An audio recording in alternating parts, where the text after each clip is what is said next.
All right, let's turn that off. Let's turn this up. Mute this. Close that. Hit record. Okay. Oh, shit. Oh, there it is. All right, here we go. It begins in 3, 2, 1. Kiss. No. Hug. No. Kiss. No. Hug. No. Kiss. No. Hug. No. Kiss. No. $99. That's right.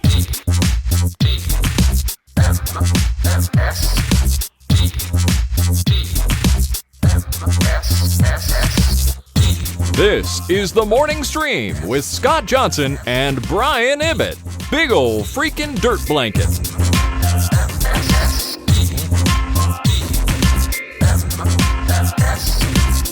Hey, everybody. Welcome to TMS. It's the Morning Stream for Tuesday, November 28th, 2023. I'm Scott Johnson, and that is Brian Ibbott. Hi, Brian. It is Brian Ibbott, who went 12-9 yesterday in bets. Oh, including a bunch on Monday Night Football, and going 12-9. Ended up $3.53 in the green. In the green. In the black. In the black. Okay, yeah. Yeah, my spreadsheet that I keep track of it is in the green, but gotcha. Will it turn red if you're in trouble on your spreadsheet? I will manually turn it red if I lose money on a day, and I manually turn it green if I win money on a day. Oh, I love it. That's great. Yeah. So right now you're in the green or the black. Right now I'm in the green. Say. Right now I'm $350 starting from when I started the spreadsheet November 6th. Yeah. I'm $325 and some odd cents. Wow. Up from where I started. That's pretty good. Brian has gamed the system. We'll see. There are days where it's like, oh my God, I went $28 down. But then there are other days where it's like, oh, I went $112 up. So yeah, this must be like, this can be a thing you can do all year instead of just during football season or just during. Oh whatever. yeah. Because actually, right now, 90% of my bets are hockey and basketball. Very few of my bets are football right now.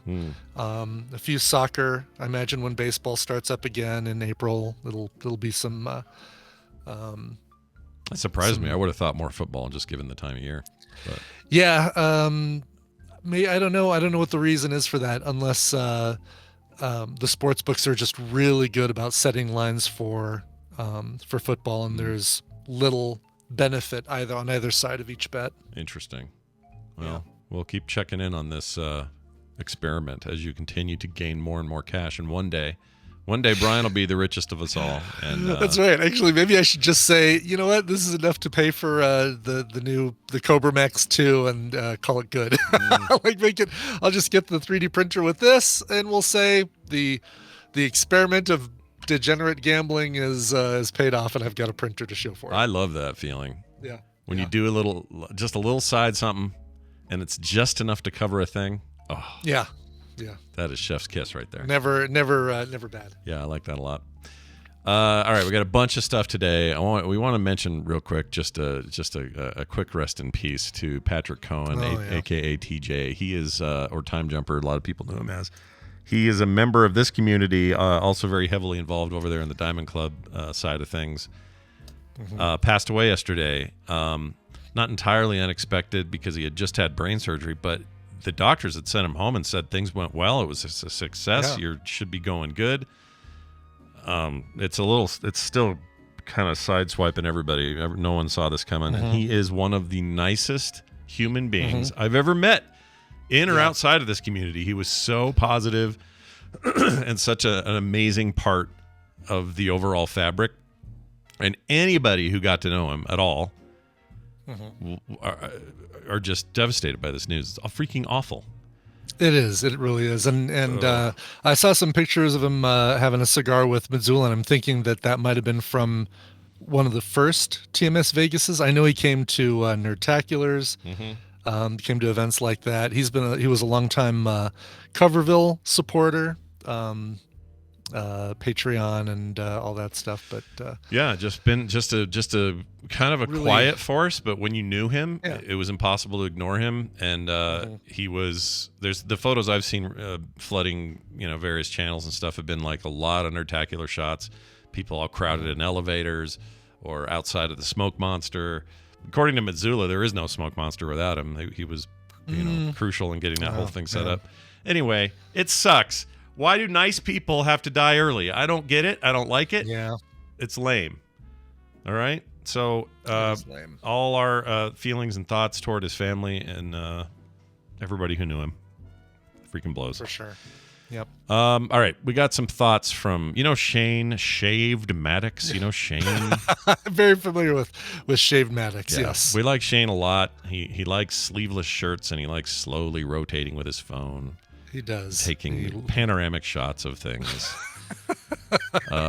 He's a great guy. We love him. Definitely made an impact. Those 3 or 4 that he did in Vegas that on Fremont Street. Yeah, they stay with you for some reason. Yes. Yes. Well, he sent in some audio, and it's a good reminder, by the way. You can, I don't know if it's true on desktop. Well, I'm sure it is, but the mobile version of Discord lets you record a voice memo, and you can just send it through Discord. I should say, anytime anybody wants to send me that rather than call or something, you can do that if you'd rather. Oh, totally. Yeah, not a It's problem. really an interesting question. I'm curious if you can. Let's see. On desktop, there's got to be a way, right? There's probably a way. I don't see it under, all the things you can put in a post. Oh, you know what? You're right. Upload a file. You can upload, but you can't. Nitro GIF. Yeah, I don't think smiley you can. face, emoji, dealy. Huh? Maybe you can do it on desktop. Seems crazy, right? Like of all the places you think it would be built into their dedicated desktop app, but I guess not. Yeah, it's a little weird. Well, anyway, if you're using that on mobile, you're welcome to do it. But anyway, Shane sent something in, and I'd like to play it. So here is Shane and some of his rambling thoughts. Okay, and I don't mean rambling in a negative way. It's fine. Ramble away. Right, sure, we don't care. Sure. Here it is. Hey, Shake and Bake, it's Shane. Just a few quick things. Number 1, regarding the Visine killer in Waukesha. Seeing as how I've lived here the last 35 years, and the judge in that case also happened to preside over the parade attack we had here a couple years ago, I am pretty confident to say that is in fact Waukesha, Wisconsin, and not Minnesota. Not sure where Scott got that one. Also, you guys talked about a couple years ago on New Year's, a few years ago, there was a drunk fellow that wandered into a house and ended up snuggling with a dog there as well. Speaking of strange men, number 2, the Michelin Man, who I just recently learned was originally gray-white because that was the color of tires at the time. The carbon was added later to preserve and strengthen the tires. So I think it's safe to say he was in fact comprised of tires. Also goes by bibendum, bibendum, bibendum. Sounds like there's multiple pronunciations online about that. Speaking of incorrect pronunciations, number 3, despite Chuck trying and succeeding, making me laugh at karaoke, I think it's only fair that his alias gets pronounced correctly, and I could be wrong on this, but I believe it's Not-a-mot-on, not Not-a-mot-on or Not-a-mot-on, but Not-a-mot-on, which I'm pretty sure you guys actually had pronounced correctly prior on the show, so not sure what changed there. Nevertheless, I have great adoration for the performance. Now I gotta go take a 360 selfie. Bye! Yeah. I assumed he recorded the whole thing in 360, like just walking, just rotating. Yeah, visualizing slowly. Exactly. Like he had to hang up because he was getting dizzy. Yeah. But you say automaton. No, you say automaton. Without the N, you say automaton, right? I say automaton, yeah. I would. Yeah, so it's an automaton. Automaton. Okay, that makes sense. And he was implying that we said it like Not-a-ton. What did we say? I don't want to go back. I think we might have said not-a-mot-on. Not-a-mot-on? Okay. Not-a-mot-on. But in my defense, I did invent a thing for drum majorettes to throw up in the air at the front of parades, and it's an automatic baton, which I call the Auto-Baton. Yeah, so the Auto-Baton. I feel like I'm just locked into that pronunciation for not-a-mot-on. Yeah. Because it's so close to my own trademark product. Sure. The Auto-Baton. Yeah, they call it the Ibboton now. Famously. That's right. Yes, exactly. Ibboton. Yeah, the Ibboton. The United Colors of Ibboton. I just immediately pictured a mall store full of models and photos, and then like mannequins that all look like Brian. That's right. Wouldn't that be great? Yeah. By the way, Chuck is in the chat room, but I guess he's not listening. Amy's listening with headphones, and he says, "I wish I could hear what's making Amy laugh so much." So. Well, hilarious. he'll write in and correct us if any of this is wrong. So that's the nice thing. It's probably Auto-Baton. Yeah. It's German. It's his evil leader name, you know? It's the guy making this huge space laser. It's going to take out James Bond and all of his enemies. Yeah. Well, anyway, thank you for that, Shane. We also got this here from, let's see. Oh, this is not the first time somebody pointed this out. I'll play this version of the call, but when we did famous cartoon villains, we missed somebody apparently, and we had a few people talk about it, so here's this. Hey, how you doing? My name's Ray. Calling in for episode 2558 when you guys are talking about villains. I am so disappointed in the tadpole. Nobody said Aku. Come on. Samurai Jack? What? Not even a nod. Come on. We can do better. I agree. Aku is one let's take a look here because, we get so many that I don't read through. Like, I don't give you all of the answers. Just the ones that get 2 or more votes, and sometimes I skip all the ones that are single unless there's a funny one. Don't take that as license to, I'm just going to put funny ones from now on. Yes, please don't. Because I am scrolling through all of them, and I've yet to find, I'm at 295 answers, and I've yet to find Aku. One of the great cartoon villains of all time. So if it's not on there, if no one submitted it, I am also disappointed in the tadpole. It's embarrassing. And the other thing is, this person who called in could have submitted it, right? Oh. Why didn't they submit it? Be the solution and not the problem. That's right. Caller. You be the change in the world you want to see. That's right. Exactly. Yeah. Still, didn't find it. Got all the way to the bottom of the list. Now, keep in mind, it's a cartoon bad guy you most identify with. Yeah. And Aku. Maybe the people who like Aku don't identify with him. That's a good point. Yeah, he's a giant, ethereal, shape-shifting demon lord guy, and that's right. I don't know if I would identify much with that. So that's a good point. Brian makes a point. Exactly. Plus, we did have one person. Why does it have to be a bad guy? Why can't it be a bad girl? It can be.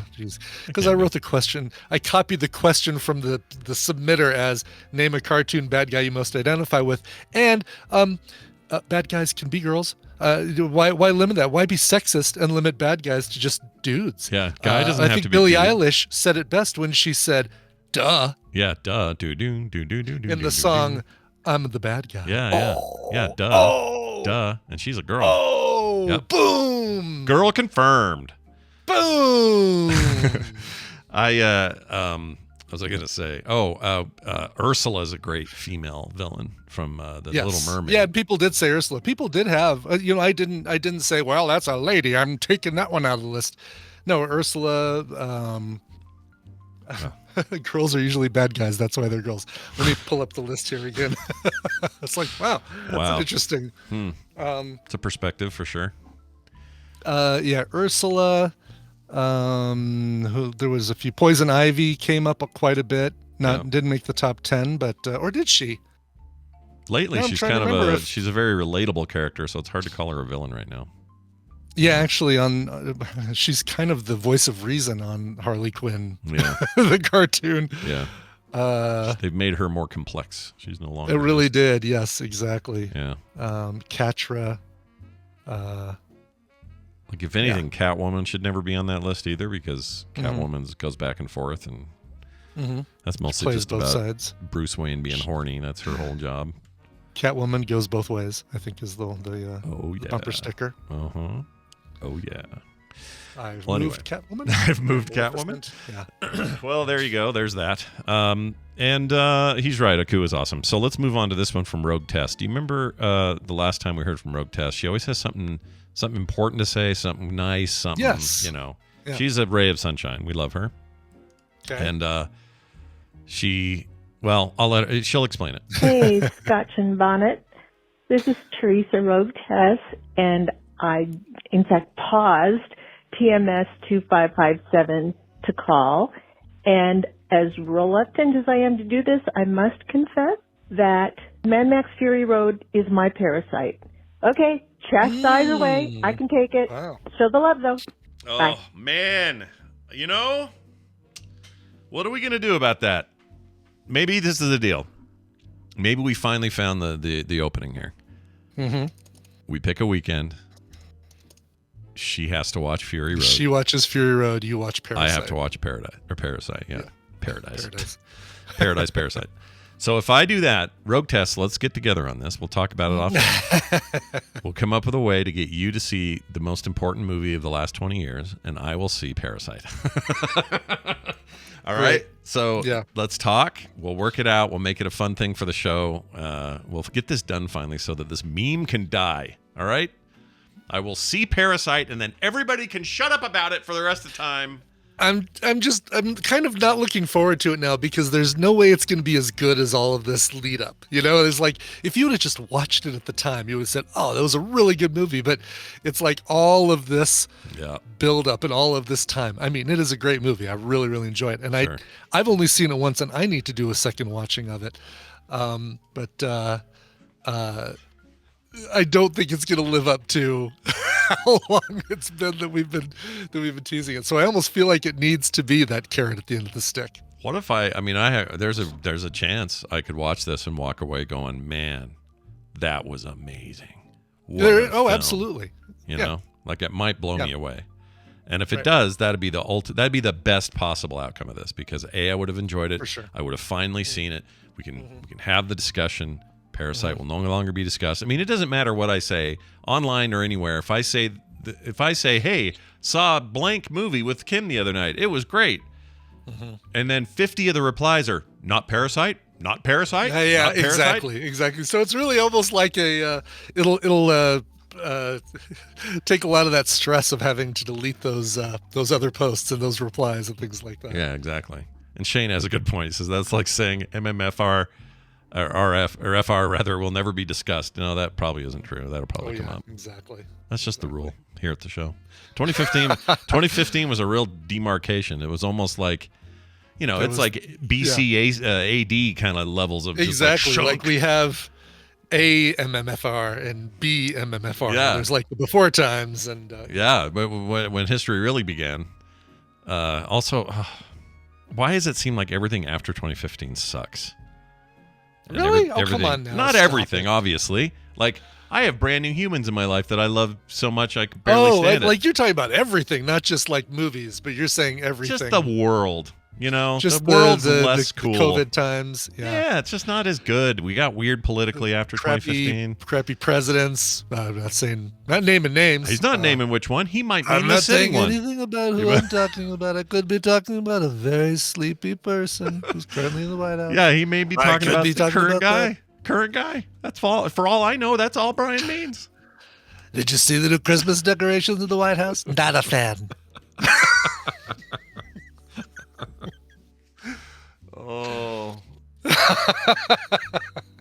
You're actually getting better. It's getting better. I'm introducing. That's the new element I'm trying to work on. Is the not a fan. Yeah. Like where he does that every once in a while. His emphasis is to flatten a word really bad. You have to do your hands. You have to do that like thing he does it like that. The Christmas tree. Not a fan. Not a fan.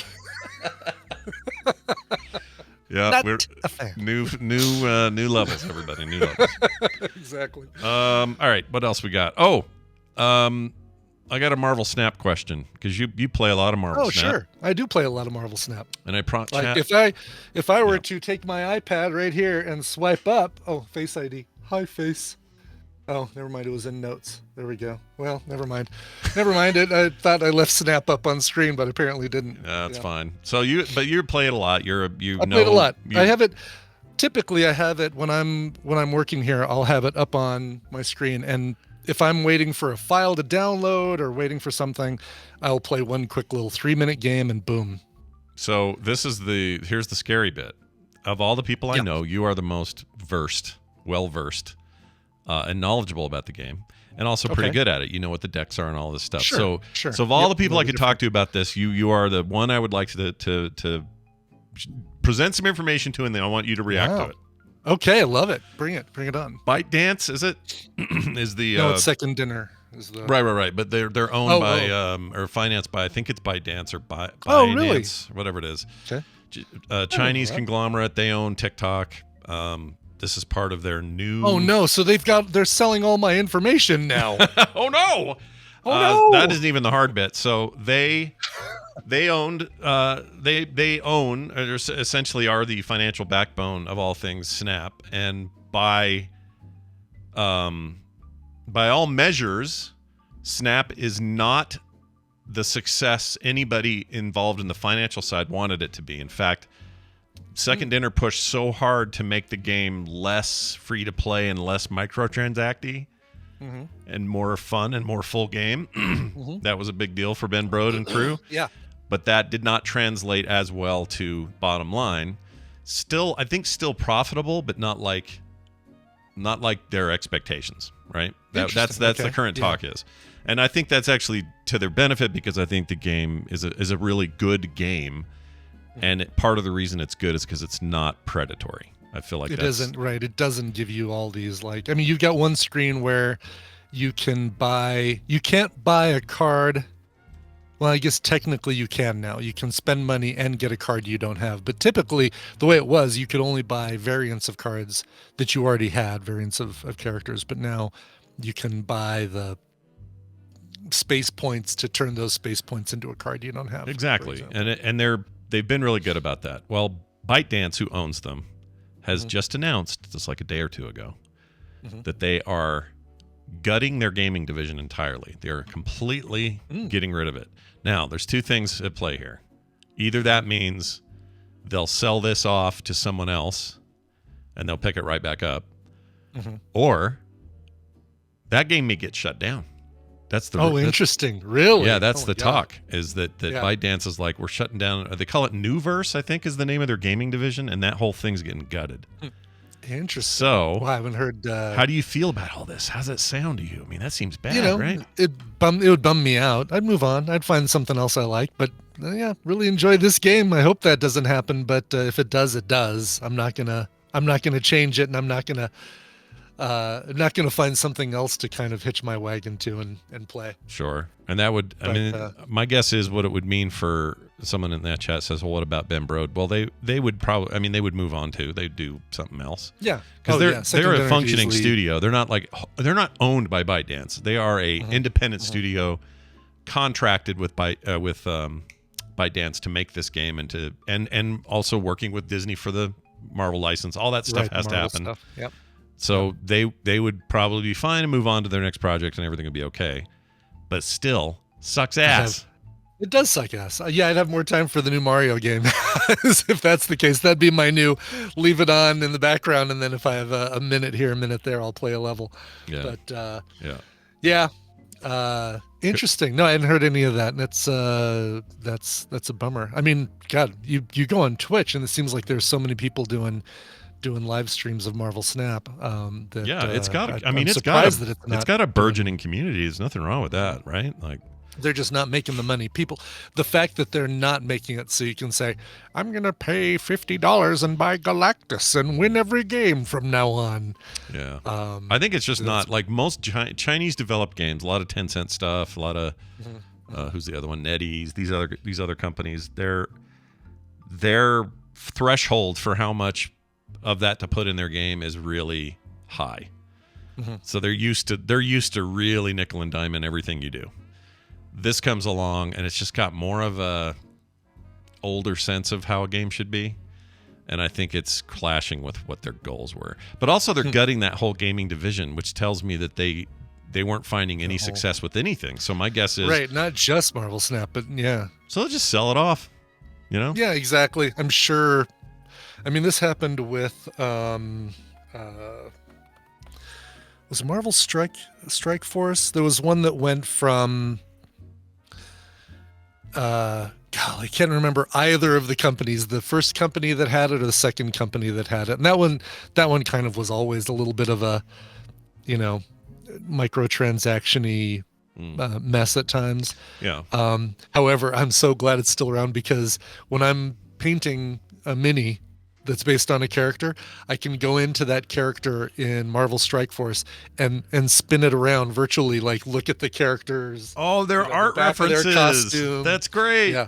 Yeah. That's great. So All it's the little like, details on their back you wouldn't see normally. Things exactly, like that. exactly. Like Ghost Spider. She's got some like cool little angle things on her back, the white and black. We're losing Stephanie here because it's app talk, but Yeah, I hoped that's I true. brought her Look at her. back. Well, she changed With, her name to Stephanie Petz again, so I don't know. She did because I said, "Why did you change it?" And then she just switched it. That's fine. You be who you want to be. Midnight Suns. I need to go back to Midnight Suns, Jeff. I Midnight really Suns is enjoyed so it, and then good. something else came and took my attention away. I have Midnight Suns on my Steam Deck right now. It's very good on there, by the way. Excellent. Is it really? Oh, that would be, yeah. Plays so good, but it's I like that. that game's amazing, and it's another example of another IP licensed property that did not sell as well as they'd hoped. It made its money back, but it didn't do much beyond that. So there's no talk of any follow-up, which really sucks. I think that game is cool. Yeah. It's really good. Like really is. mechanically, you know what? Fine. If you don't want to do it with Marvel and that license costs you too much, do a new one that's your own original IP, but use the systems you built here because they're so good. Yeah. It was really, really good. So good. All right. Stephanie, you can come out now. You can come out. Everything's fine. We're not talking about games anymore. Okay, Stephanie? I did put some Spider-Man talk in there, Stephanie. Hopefully that helped. Hopefully that was enough. Yeah. Oh, you know what? That's all we have to do is every time we talk about an app, even if it's unrelated, Just have it's like, to somehow get Spider-Man in the talk and she'll be fine. yeah, here's a word game we really like. Bet Spider-Man would like it. Yeah. Seems like let's something see. Peter Parker would get into. Oh, Wordle? Yeah, well, Venom is a 5-letter word. Peter is a proper noun, but yeah. There's some interesting there's talk right now. Sorry, there's more game talk here. But it's Spider-Man related. So the new Spider-Man game on the PlayStation. Yeah. There's there was a hack or some kind of exploit where you could play. Somebody figured out how you could play the whole game as a symbiote really? character, and then that got patched. And the thinking is, and also the actor who did Venom's voice in the game, that's only a bit part in the game, but that actor said, they've only used a tiny bit of what I recorded for them. Now everybody's going, let's do the math here. They're working on a Venom, some kind of Venom game spinoff, like totally Venom DLC, related. Venom DLC, where where it could be its own game for all I know, like a whole could full be, thing. Yeah, it's true. I'd be into that. I'd love that. Yeah. Venom, Yeah. big Venom fan here.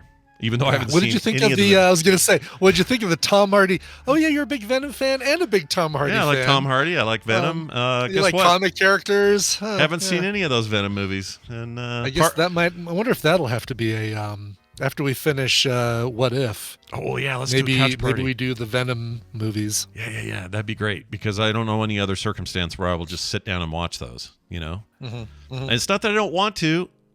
Part of me's nervous because I hear so much mixed things about those movies that I'm like, well, I don't want to feel bad. You know, they are best description. They're adequate. they're super duper adequate. Those movies. Yeah. And if there's one more good thing you can say about them, they're better than Morbius. Chat room's right though.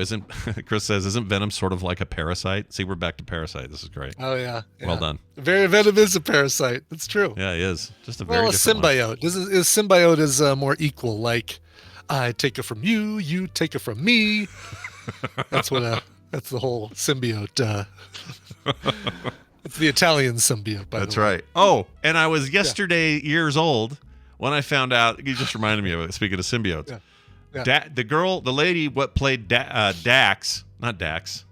Yeah, Dax on Deep Space Nine. Jadzia Dax.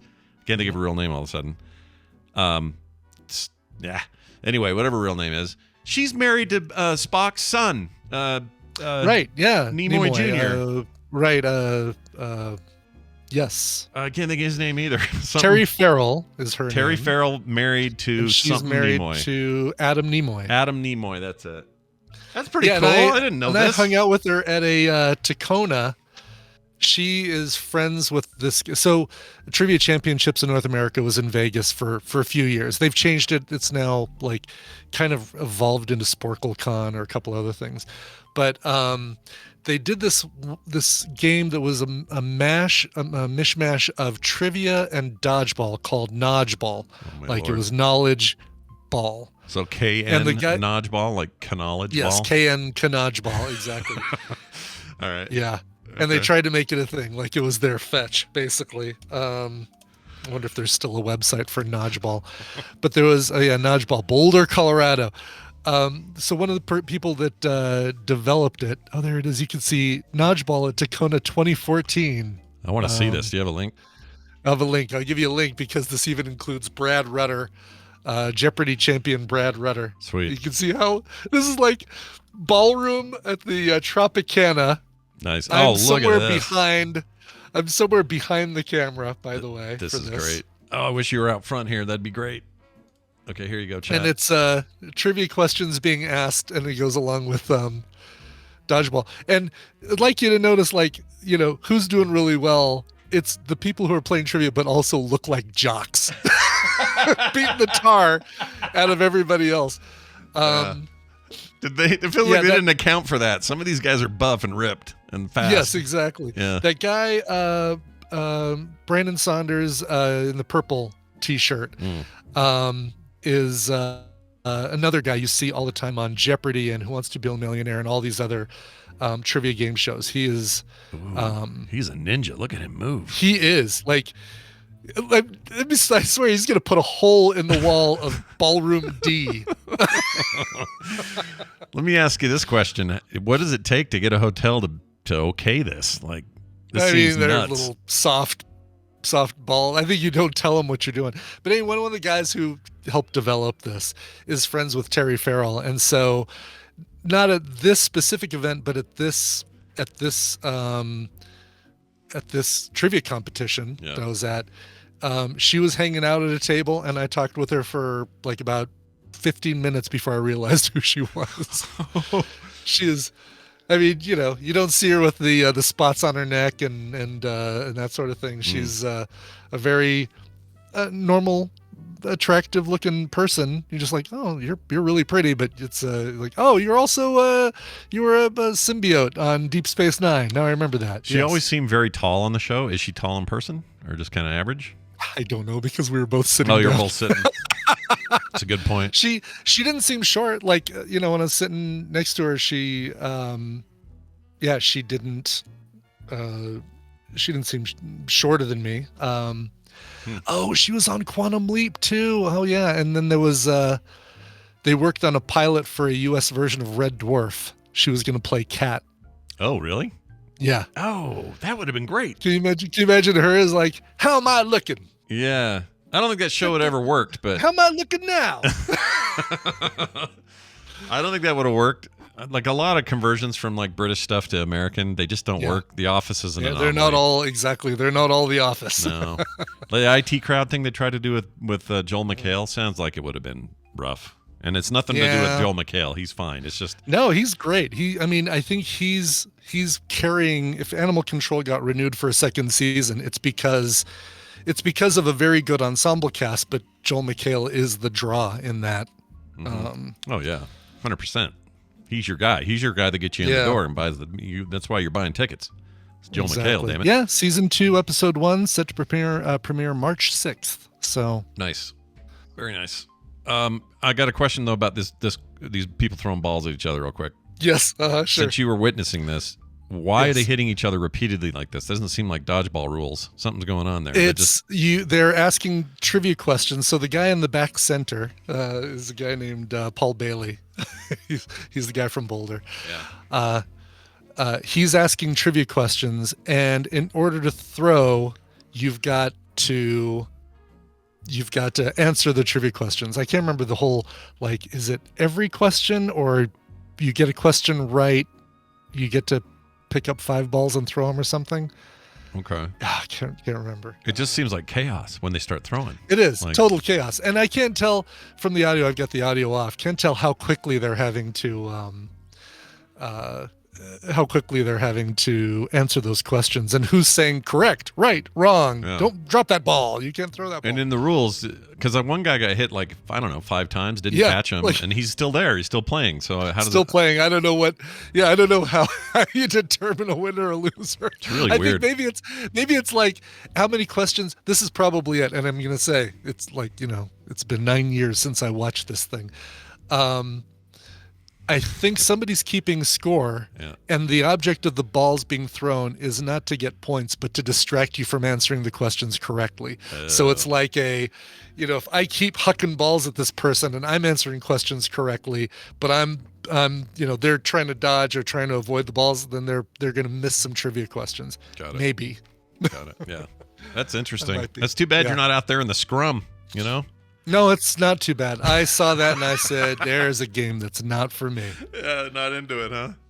I loved dodgeball as a kid, but I think today I'd be a slow-ass mother effer out there. Yeah, I'm what you call an easy target. Yeah. I'm big and slow. That would not go my way, I'm afraid. Yeah. Nope. All right, let's do some news. We're here to entertain, but also to inform, okay? Cool. All right, everybody. It's time for the news, brought to you by... Hello. Kimchi rice. Yeah, so Carter is making kimchi rice. Oh, right, because Kim's out of town, so she's cooking for you. Yeah, so Kim's now someone else is cooking for me. Yeah, he's good.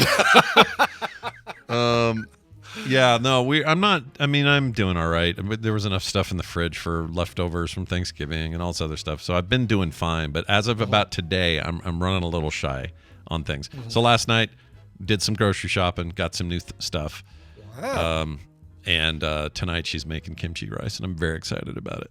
Ooh, that'll be yummy. Yeah. What else is going in there? Because she's obviously vegetarian, so you're not going to get any pork belly or anything like that. But no, but she'll probably make me a version. We have some grilled chicken that she can use for mine, and then she'll just make her separate.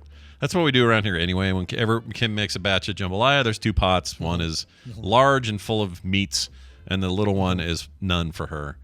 Although, funny enough, my favorite version of Kim's jambalaya is meatless.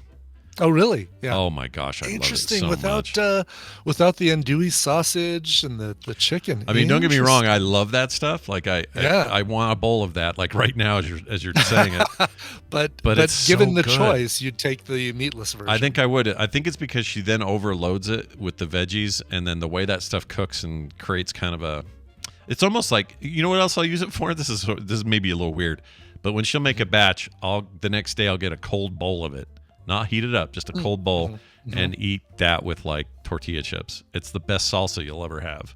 It sounds weird, but I'm telling you, oh man, it's killer. You know what that actually doesn't sound too bad. It's really, really good. Yeah. All right, let's start with a circus story today.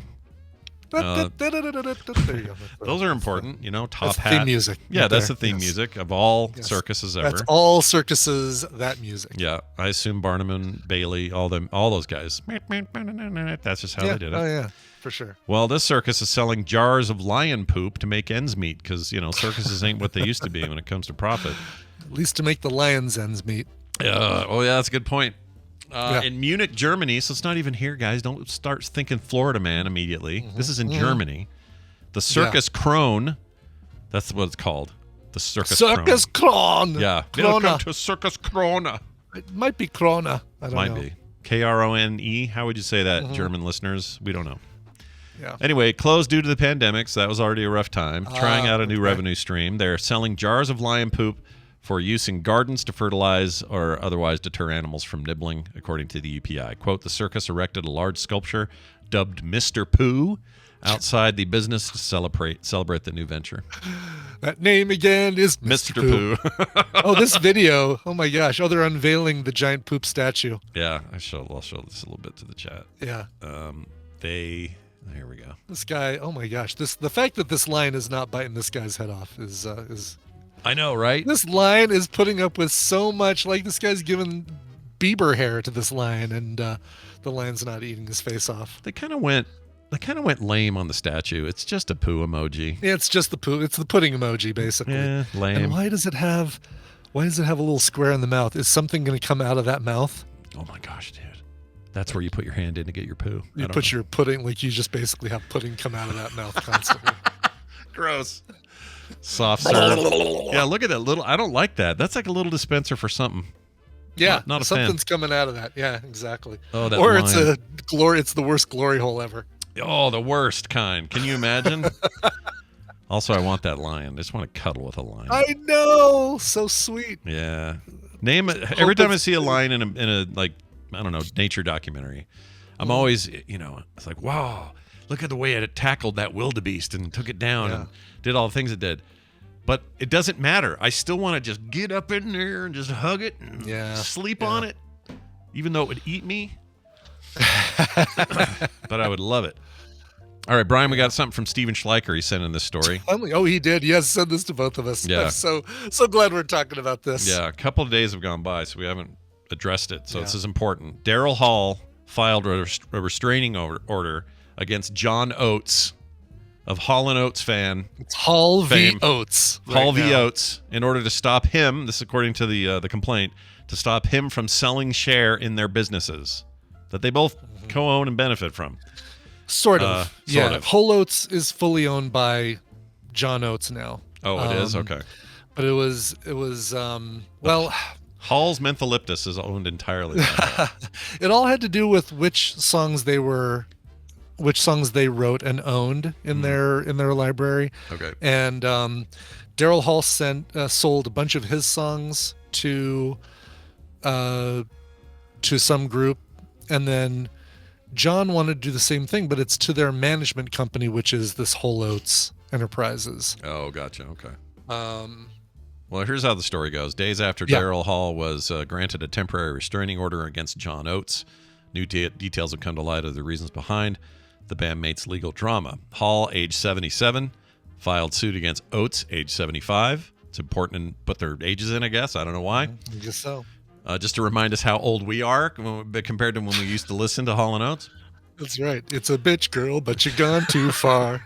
We've gotten old anyway. In order to stop Oates' plan to sell his share of joint business ventures through a third party, which Hall argues is a violation of a business agreement previously reached by the pair, according to a motion obtained by people! Exclamation point, loud, all caps. Their logo requires you to put it in all caps, I think.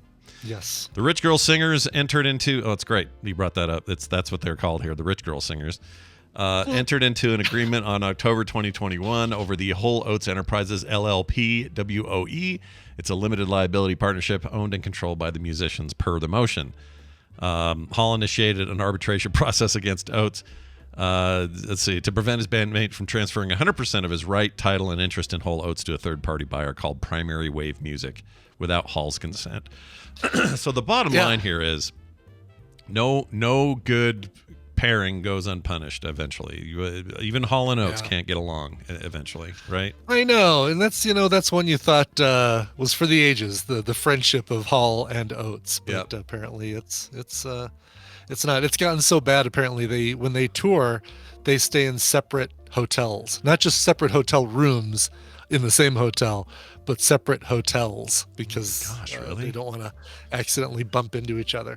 Yeah, it's this is like Gallagher level stuff. acrimony. Yeah, those guys hate each other. So all right, they but can't don't go worry. For that. No can do. Can do.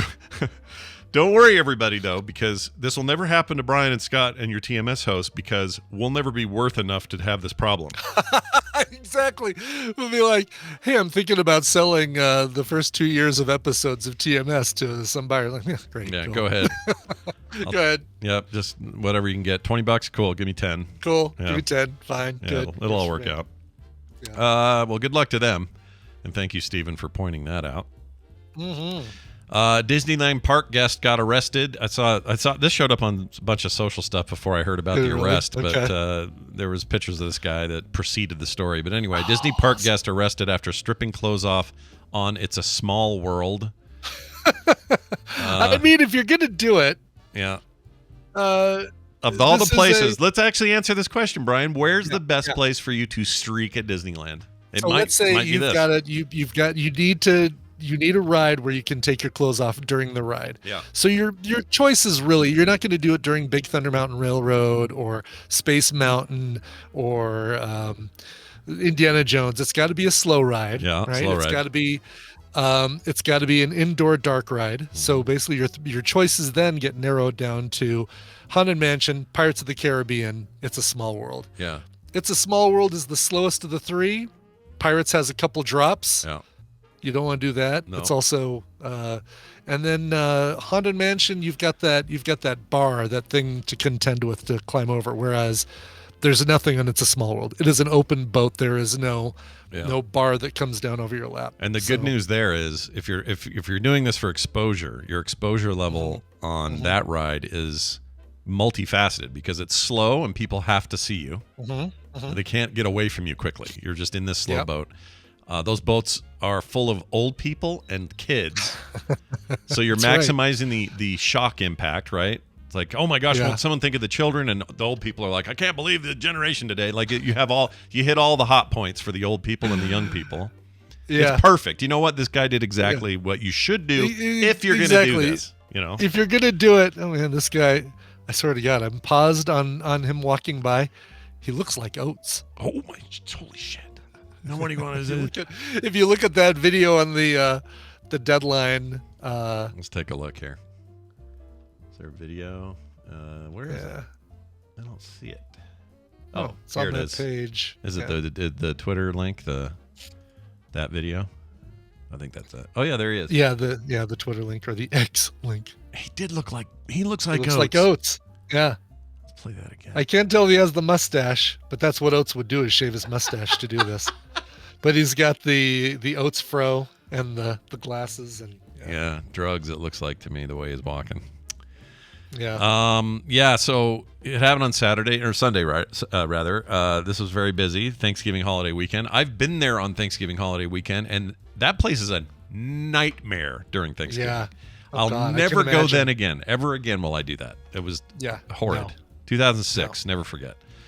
Let's see. Disneyland Resort representative told Deadline that the guest got off the ride while it was in motion, and the attraction was stopped when the park operators were made aware of the situation. The guest was detained. He was removed from the property altogether by the Anaheim Police Department. It's a Small World was shut down. No guests were harmed in the making of The Naked Man. So it's all he's fine. using the little Cobra flute playing Cobra kid to get out of. Oh yeah, don't you put your hands on the animatronics? You're gonna break them, and then you're right for a lawsuit. Yeah, don't touch any of that stuff. Disney will kill you. Yeah, it really, really will. I'm surprised this guy isn't in Disney jail. Yeah. Who runs Disney jail? Who's the warden? What character of Disney's origin would we put in charge of that jail? Master Blaster runs Disney jail. No, it'd be like it has to be Disney owned. Now you own so Marvel and Star Wars character? now. So you could do like Stormtroopers. You could do something Marvel. I think you go with one of the regular Disney characters, and the person who runs Disney jail is who is it? Baymax. Baymax runs Disney jail. Oh, that's he's nice. He'd take. That'd be a nice jail. Yeah, exactly. All right, maybe not. Maleficent is good. The Collector. Olaf. Chad says Olaf. Goofy. Oh, that would be hell. Goofy running. Yeah, there you go. Yeah. It's like, hey, when's dinner around here? Oh, that's right. Big Pete, the huge dude with the scruffy face. Big Pete runs the Big jail. Pete. Goofy's nemesis, Big Pete. Right? Goofy's or Mickey's nemesis. Yeah, right. I forget who he was opposed to. Jafar's pretty good. Yeah, there's work they could do there, but I just assume if you're going to have a jail in Disney, you would do like everything else in Disneyland or World and have it manned by characters. Why wouldn't you? Yeah, like people dressed up as mascots for sure. Oh yeah, I'd be all into that. Oh my God. All right, final story today. Airline serves dog food to business class passengers in a translation error.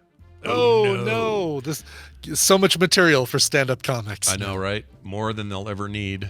That's right. The food served on planes doesn't have the best reputation. That's true at times, but even the most iron-stomached passengers might think twice before ordering a mistranslated menu option on the recent flight. Photo taken by a passenger on China Eastern Airlines shows the menu for those flying in business class, which includes beef, seafood, and soup dishes. But one unfortunate English translation has got people talking. Among the choices for starters is, quote, imported dog food with okra.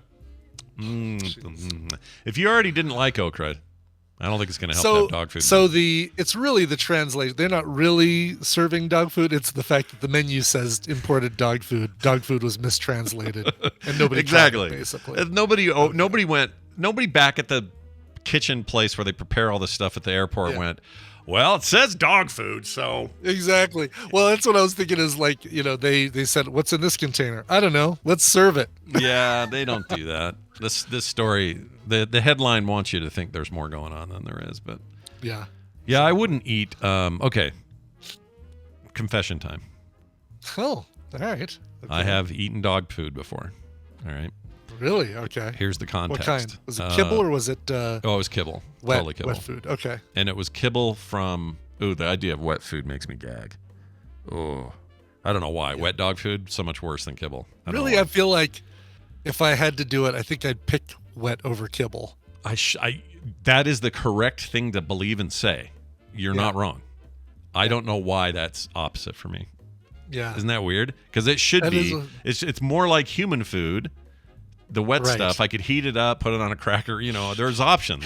Golly. I mean, I'm not liking any of it, but I feel like if I had to, yeah. I mean, and if I could choose the brand, I'd choose one of those brands that's like good enough for humans, made for dogs, or whatever it is, right? Yeah, there's some fancy stuff, like Fancy Feast for cats, Yeah. But I would, okay, so here was the story. When I was, 11, I had a friend named Peter. And Peter and I would get into bets all the time, dumb bets. And this was that era when I told you about the kid. I forgot his name now, something Larson. I don't remember. But this kid who sucked on a pregnant dog's boob for $1. Oh, for a freaking dollar, Brian. That's not enough. And it's not like in 1984 or whatever dollars were worth more. It's not. It was still just a freaking dollar. $1 was just $1 back then too. Yeah. So that was a thing. I've talked about this on the show before, so some of you may be hearing this for the first time. Yeah. But that kid, he'd do anything for $1, basically, was the lesson there. But this kid Peter and I would bet each other that we would or wouldn't do certain things. So one of them was to put a finger inside of a red anthill for 10 seconds and hold it there and see how long you could stand it, because you would get bit. And then you pull it out, your finger be all bit. And I don't remember all of them, but one of them was who could eat a kibble of dog food and swallow it. Like one little kibble. Yeah, one kibble. And they were decent size, because I think these were like Alpo, so they're kind of bigger. And I think the money on the line there may have been $5 or $10, which is a lot for a kid. When you're 11 or 12, you don't have any money. That's obviously a better deal than the nipple. Oh, hell yeah. Hell yeah. I wasn't going to do that nipple for 50. Give me 100, maybe 200. Yeah. So I do the kibble, and he does it at the same time. We have to go at the same time. Chew, chew, chew, whatever. He ended up spitting it out and gagging like a crazy person, and I swallowed it. I ate that kibble. Wow. And I earned my $5. $5, whatever it was that I wasted on our, How do you remember anything about the taste or anything like that? Oh yeah, it was very. How do I describe this? There's a weird oiliness to it, and it's hard to explain what I mean by that. Kind of like what you get with fried okra or what's something else like that. There was like an oil taste thing, and then it tasted like I don't know. It kind of tasted like it smells. Dogs' food smells like that. Like a smelly, oily meat biscuit.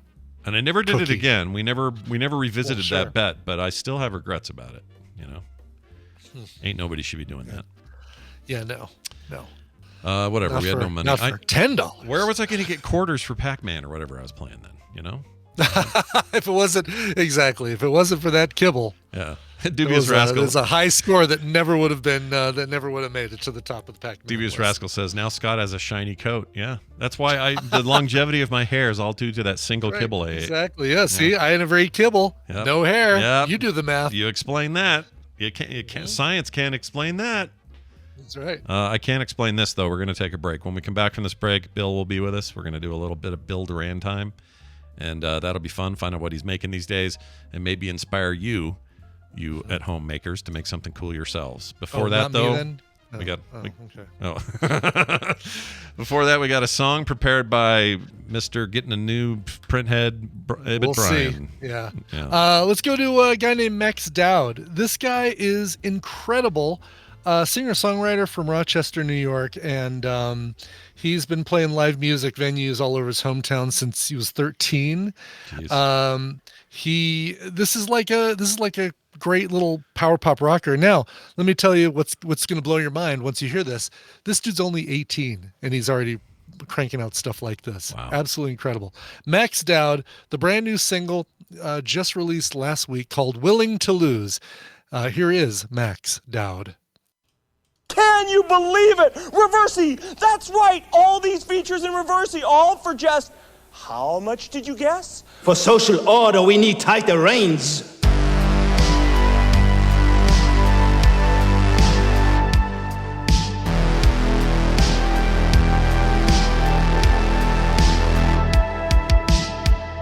And we're back. What was that song and who did it? That song is from singer-songwriter and looks like just to be a generally nice guy, Max Dowd. The song is called Willing to Lose, and we're looking forward to hopefully a full album next year with a bunch of stuff. That'd be great. Yeah. Nothing wrong with that idea. Nope. I loved yesterday's closer. Oh, yeah. Yeah, the Such cover a at the good end, cover. the Who Wants to Live Forever, Bella Goldwyn. She's got an Really incredible good. voice. Yeah, I gotta get more of her in my life, I think. Mm-hmm. That whole album or EP of covers, ethereal covers, is really good. Yeah, that was awesome. Okay, who are we calling? Bill. That's who. We're calling Bill. That's right. Bill. He's, it's never under Bill. I know this. It's under Punished Props. Yeah, or is it? Hold on. Isn't it? Yeah, there it is. I put Prunish Props. That's why it didn't Prunish. come up. Prunish. Prunishhed. Like you just Prudish. got out of the tub, the hot Prudished tub. Props. Oh, prudish. I even like that more. Yeah. Anyway, we're going to bring him in. We're going to talk to him, and it starts like this. There's still something wrong, isn't there, Bill? Nothing wrong with our friend Bill, who comes to us from the Pacific Northwest and the home of punishprops.com, a place where all kinds of cool stuff gets made all the time. And he's here to inspire us. Hello, Bill. Welcome back. Hello, friends. Good morning. Good morning. Hello. Nice to see you. Hey, condolences to you as well with the loss of the amazing community member TJ. I know that. Yeah, you guys, what a good dude. He's a really good dude. That picture you put up of him hanging out, was he in your shop? Where were you guys in that shot? Looks like yeah, he was in the area. He got to come swing by the shop, play with all the props. Yeah, just a Glad good we got dude. to have that. Such a good dude. Yeah, if we were all more like him, the world would be a better place. I agree. For sure. Let's swap out some of the bad people for more people like yeah, him. I would in an instant. I got a list. That'd be great. I got a list too. It grows every day. Anyway, Bill, you're not on that list. You're on our good list, and that's because you bring cool stuff to the show. What is going on right now? We've been busy. Got a couple of videos up on the website, and I got to do a cool thing I want to talk about, and then I want to talk about 3D printing. All right, cool. Obsessed. Okay. All right. So the first thing, a few weeks ago, our pal Norm from Tested, Norm Chan, was in town to film some stuff about the new Steam Deck, the new updated Steam Deck. This is before they announced it. Yeah. And since he was in town, I got to tag along up to Valve. Ooh. Go check it all out. I helped him run a camera, so I helped shoot his video. Yeah. I was working. It didn't feel like work. I bet it didn't. Yeah. And they have a thing they built called the Steam Deck Orb. They use in all the marketing. They built this I don't know, like 10-foot in diameter orb, and on the inside of it is dozens of Steam Decks that they use to light the inside of it. And they use that to light the Steam Deck for their promotional stuff. So it was a Steam Deck lit by the screen of like 100 Steam Decks. Oh, wow. Wait, so they basically made a lighting setup with Steam Decks to film Steam Decks or to show them off? Wow. Yes, that's exactly it. Wow. And Norm and I got to go sit in it and play in it. I tweeted about it like a week ago. And Norm was tweeting about it too. If anyone wants to go check that out, it was just neat. It was just really neat. That's so cool. Yeah, I got one of the new OLEDs. The screen on that thing is so good. It is. I don't have either, but I got to see them side by side, and the new one is dramatically better. Yeah, it's a huge jump in quality, but it's as you would expect from an OLED screen, they're just better that way. But it's also a little lighter, and batteries lasting longer, and there was one. Oh, and the heat dispersion and the fan are A, silent, and B, way less when you're playing big games. Like Cyberpunk used to make that thing just roar, and now it doesn't make a peep. It's pretty great. Yeah. Anyway, I'm jealous of this. Oh, I want this sphere. Look at it. Oh my God. Look at that thing. How cool. So someone had to make that. It's totally custom built. It's so cool. It's also, I'm counting the dollar signs. Like, yeah, I that's can't even imagine. I wanted thing. to ask how much it cost, but I bet no one there actually really knew. Yeah. Well, what's cool is that for it. You didn't mention this, but or maybe you didn't. I missed it, but they're all synchronized. Right. Oh my gosh, that's cool. So you could play video and stuff on it, and it spreads out among them all. And then that thing closes. So they're in the video. They're closing it on Norm there. Yeah. So it's fully enclosed. Wow. Yeah, it's silly and neat. It is silly. Silly is the right word, but also silly and neat. Why wouldn't you? You're Valve. This is your thing, and you have money to burn. Go ahead, do it. Oh yeah, yeah. It's on Gabe's dime. Yeah. Everything on Gabe's dime except for Gabe's beard maintenance. But anyway, tell us more, or tell us what else you got going today. What else? So Norm was in town, so we filmed a little video where we put together. I had printed a blaster from Starfield that someone else had made. Durh from 3D Workbench modeled it, and I had these parts sitting there. Norm was in town, so we filmed a video where Norm and I put together this blaster from Starfield, which was really fun. Nice. Look at you two hanging out there. So we got a video of that, but then I've been digging through a bunch of old stuff, bunch of old files, and I found 10 sets of 3D printing files for props that I never released. They're just sitting on a hard drive somewhere. Really? Yeah. So it used to be whenever I 3D modeled something for printing, I would hang on to it. I never sold the files. I never gave them out. And at some point that changed. I started selling stuff. We have a part on our website with free 3D print files. But I forgot about these old files. So I felt like Indiana Jones going through the archives. And I found these files from like 7 years ago. And which is always fun, of course, going through files from 7 years ago. Finding what mess past you left for yourself. But I went through them all. Now, they needed a little work. One of the reasons I didn't put these things out was they weren't totally finished. What I would do a lot back then when I was getting started with 3D printing is I would get a model close to done and then say, I'll just fit it. I got tools. I got Bondo. I'll just finish it by hand. Sure. We'll fix it in post. Sure. So I had to do some organizing. I had to do some remodeling of parts to get these all ready for public consumption. But I did. I went through and fixed them up, got everything ready, bundled them together, and then put them on our website. So over at punishprops.com, there's a free blueprint section. There really aren't any blueprints in there. It's mostly 3D print files now. Yeah. But if you check there, there's foam patterns for free to download. You don't have to.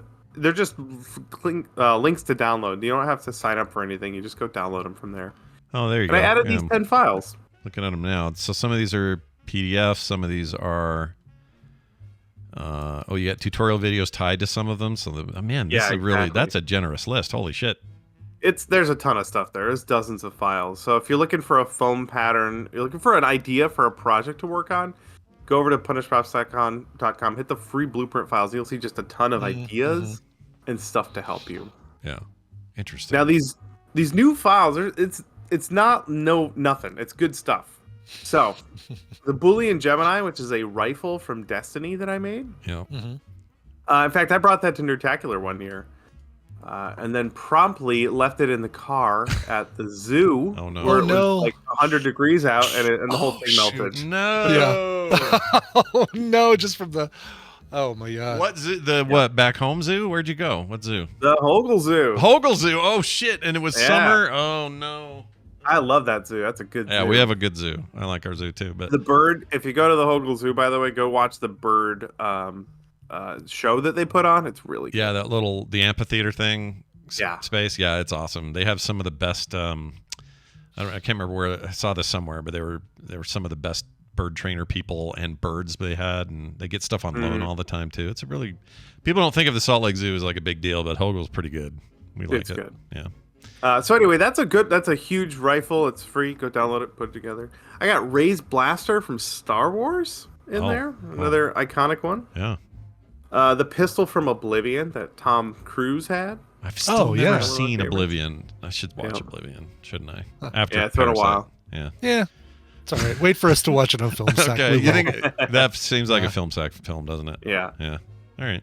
I'll wait for it. And then also Mr. Handy, the robot from Fallout, the like helper robot with all the arms. Yeah. Made a little model of him years ago. Yeah. Actually, that would be a really fun one to print on the resin printer. Brian. Yeah. Oh yeah. You would have fun with that one. That's really good. You know what I love? This is what I love. You have, so there's the way you have this sectioned out. It's mostly like blasters, weapons, armor and accessories, props. But I love the categories Skyrim and Mass Effect, because those two things were so huge for you. Those two games in terms of prop building, that of course they have their own section. Like duh. Yeah, they do. Yeah, that's great. Brittany, so I don't know if folks know this, Brittany and I met in college where we learned 3D modeling. Brittany's also a very competent 3D modeler. She has a couple of files in there too. The Hearthstone box. Oh, I love that one. Where is that? Is that down under props? Probably. Yeah. Which they sold. There's an official version. There it is. If you want to just print one. That's in there. She also did Reinhardt's helmet from Overwatch. Nice. Which we don't have. I really ought to print one for us. Yeah, you should. You should always have a Reinhardt. You need a tank. You need to. You do. You do. You're going to survive longer and win the match if you have a good tank. So that's my advice as well. This is great. Go get your free blueprints, you guys. Yeah, they're blue. That's the one with all the fake wood grain and that's really cool though. Yeah. Very nice. So if you just got a 3D printer on Black Friday, which I'm just realizing as I looked at my website, I did not turn off my Black Friday sale. So if you're listening live, you want to deal. Yep. You got time. Hop in now. Yeah. I'll fix that after breakfast. Yeah. You just call it Cyber Tuesday or something. I don't know. We make stuff up now. It's AI Tuesday. Perfect. I love it. That's great. Cram some buzzwords in there. I also think you should always call it blueprints, because that's just a fun old school thing to say. It is. It is. And blueprints are cool. Yeah. Oh, there's the Mr. Handy. Oh, look at that. Actual blueprints are so rad. We talked about this, didn't we? Talked about framing something up or doing something with blueprints. Didn't we talk about that with you? Or am I thinking of something else? I probably talked about blueprints. I like blueprints. Probably. I like talking about them. So I probably you're a fan. That's awesome. Get over there, you guys, before he remembers to turn it off. All right. Sure. But for real, there's a ton of great files over there to print. Go check it out, see what we got, and have fun. Yeah, go do that. Bill, as always, you've got a little something extra up your sleeve. You always do. What do you got here for us? This is a maker that I haven't shared yet. Her name was Rachel Maxey, Maksy. She has a YouTube channel. She makes really fun, cozy projects, very cottagecore. If you could. Oh, I love that term. Which I can. Is that a term? Is that a thing now? Cottagecore? Oh, yeah. Okay. Cottagecore. All right. And she made a dragon puppet as part of her costume where one of her arms is fake and the other one is up in the head to puppet the dragon. That's great. What? Yeah. I love it. It's like a cosplay and a magic trick all together. Absolutely, yeah. Oh, and we saw that's great. Yeah, we saw this at Dragon Con this year. She was there. We got to meet her. She's a real nice person. Really excited and very creative. She's got tons and tons of videos. I love that. I love like just the video, the section of the video where she's just got the arm hanging down, then she's got her other arm up. Mm-hmm. Does it look so freaking real? Yeah, that's amazing. All right. It's a great effect. That one wins. I feel like I saw her photo somewhere. I didn't know it was an articulated dragon with her. I didn't fall for the... I guess to get the impact, you need to see it in video, not a photo. Yeah. Yeah, seeing it move is really cool. Yeah, that's awesun. Go check that out, you guys. Yeah, and go check out the rest of her videos too. Especially, like I said, if you're looking for something cozy and fun, go check out her videos. Yeah, it's Rachel Maxey. Right. Which is, or is it Maxi? And there's I should be Maxi, M-A-K-S-Y. I love that. And there I love is that. a link on quicktms.li to this very video, nice. so Very, folks very can nice. go there as well. Go check that out, everybody. Bill Duran, it's always a pleasure to have you on. We hope you have a fantastic rest of your November, and we'll see you sometime in December, man. Have a good one. Later, friends. Bye. See ya. Bye now. Bye, Bill. I swear to God, it inspires me to go build something every single time. I know. It's really, I need to paint some of the things I've already built. That's what I need to do is go paint stuff. I did start the airbrushing. You did? New airbrush. Oh, nice. How's that working? Oh, it's great. It's great. Yeah, happy with it still? It's the Harbor Freight Very deal? happy with it. Yep, the Harbor Freight compressor airbrush combo. I painted 7 shield minions or shield troopers for Marvel Zombicide. Yeah. In minutes. I just have to do a little bit of some highlights, some detail with the brush, and we're good to go. That's great. I love a good airbrush. Oh man. Yeah. Nothing like one that works, isn't clogged.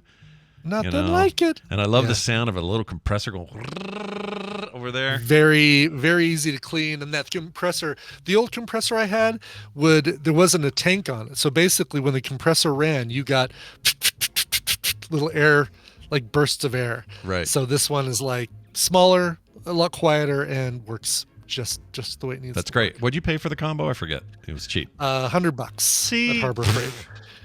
Airbrush and compressor. That's maybe less 110, but still. That's less than I paid for the same setup when I was in high school. Oh yeah. Oh, my airbrush alone, which I still have, I think it's a Koh-i-Noor, is like a $150, $160 airbrush alone, and then the compressor was expensive too. I remember. There's at least $100 for the compressor alone. Yeah. So yeah, go to Harbor Freight and buy cheap things. Yep. They're not sponsoring, but we would take support the people in the harbor. Why don't you? By buying the stuff that they freight. Let's move on to the end of today's program. However, before we go, there's one last thing. We got one more call. This is how the hotel world deals with rogue poopers. Now, we had the whole story, poopers. Right? The Walmart people and all that. Yeah. Just people who like trudging along, all of a sudden drop trowel, little log there, and then keep on walking. Keep on moving video until some poor worker stands in or steps in it or slips in it. Yeah. I guess it started with the Disneyland. The Avatar ride has a hall of rogue pooping down in Florida. Oh, that's right. Yeah, and then we heard from Gary and all this stuff. So we got this one. This is about hotels because apparently there's some trouble in the hotels. So here you go. This is Toots McLaren, and I heard Gary and Tom's voicemails about their pooping codes. And when I was in the hotel industry, we used to walk around with walkie-talkies on our hips. And the cleaning staff would sometimes give me a call saying, "Hey, I got a clogged toilet in suite so-and-so." So when you're near other guests, it's not the most pleasant thing to hear about a clogged toilet. So I came up with code 2 for, those brown incidences when we had a clogged toilet. So instead of hearing I got a clogged toilet, they would say, "Hey, I got a code 2 in suite 202, that type of thing. Anyway, I'm pleasantly pleased with your show. And, cheers. Love it. That's I awesome. love this new trend where people are trying to say it in different ways every time. Right. Other ways of love the show, though. Oh, it's so good. Anyway, great. but yeah, code 2, that makes sense because no one's Code going 2, you can also just say, I've got James Marsden in room 357. I like that. You haven't watched Jury Duty yet? No, still haven't, but I I know the reference. Okay, good. I need to see that. There's another thing I need to see. Yes. I watched The Whale. I'm catching up. You're catching up slowly but surely. I like when I watched Randy's. I was going to watch it anyway, but the Sylvester Stallone Sly documentary, very good. Highly recommend watching that. It's very good. Okay. Watch that and the Arnold one. The Arnold one's in like 4 parts, but this one's a single standalone thing for like an hour and a half. Great. It's great. If you're a fan of 80s action or even just barely interested in what Stallone did during that era and why and where he succeeded and where he didn't, all his struggles, his ups and downs, that movie's rad. But I try to see the things you guys recommend and fit in my own. And you've got exactly. You still every week have to come up with something that hasn't been recommended for recommendals, and that's what makes it a little bit tougher. It's hard. You gotta cram both of those things in. Yeah. I get it. Feel bad for us. It's hard, the work we do here. It's hard work. You know? Yeah. It's really hard. It's the hardest work. The hardest work there is. All right, that's going to do it for the show. If you want to call in like he did or Shane or anyone else did earlier in the show, then do it. It's super easy. You can send us a voicemail at 801-471-0462, or you can leave us a direct voice message thing there on the Discord. Or if you prefer email, you can do that too, themorningstream@gmail.com. And I would like to remind people that as we get to the end of this month, only a few days left, that we could use you on our patreon.com/TMS. Let's end this year with style, everyone. We really, a lot of people don't realize. I mean, doing this stuff is our primary job, doing podcasting and show content and stuff like that. And, it's like any other business. We got to make money from it. We got to make a living from it. So please, $1, $2, $3 a month, $5 a month, whatever you can afford. And you people at the high levels, like we got like $20 level, and those people, you're my heroes. Right? Oh yeah, they're getting fun stuff. Those people. They're about to get some more fun stuff from Brian. They're about to get some more fun stuff from me. It's a yes from me. That's right. Prepare your refrigerators is all I'm going to say. Oh, I'm sending expired milk. Just get in the fridge quick. Hope it gets delivered quickly enough that it doesn't get worse. And if it's chunky, it's just cheese. It's fine. How about some yogurt soda? Would you like some yogurt soda? Never again. Never again. All right, that's it for the show. We're out of here. For everything else, requesting songs, all the stuff we do, all the extras, you can find it all at frogpants.com/TMS. Hey, Brian, let's play a song. Speaking of songs, you got a little something there? This one's going out to a friend of the show who writes in and says, I'll tell you who it is at the end. My birthday was November 25th, and this year I will attain the ultimate answer to life, the universe, and everything when I reach level 42. Any song by Leah Morcioli would be awesome to hear. Thank you for all the great shows and putting up with my silly quizzes every month. Yes. Happy birthday, TV's Travis. 42, dude. That is 42. Great. Congrats. That puts you in this category, though. Happy birthday. You no longer get to party. You just have to. That's where it goes. It's 42 is the answer. And when they don't ask for a cover, of level 42 songs, I'm always like, why not? You're 42. What are we doing here? Right, exactly. Well, I only have so many covers of Something About You and Running in the Family, so. We'd have to play the same song every time. The same one over and over and over again. No, any cover by Leah Morcioli. I don't know if I'm pronouncing that right, but that's how I've always pronounced it. Listen, I was in a little bit of a James Bond theme feeling this week when I was setting up songs. Gosh, don't know why. Weird. Be sure to check out the latest episode of Film Sack. This is a cover of one of the more recent songs that we had, a cover of a song that was recorded by Adele. It's Skyfall, performed here by Leo. Get more at frogpants.com. Perfect for your family's special occasions or for your intimate bedroom encounters. That one's so good, I'd do it 2 days in a row. Your bedroom encounters. Come on. Yeah, your bedroom encounters.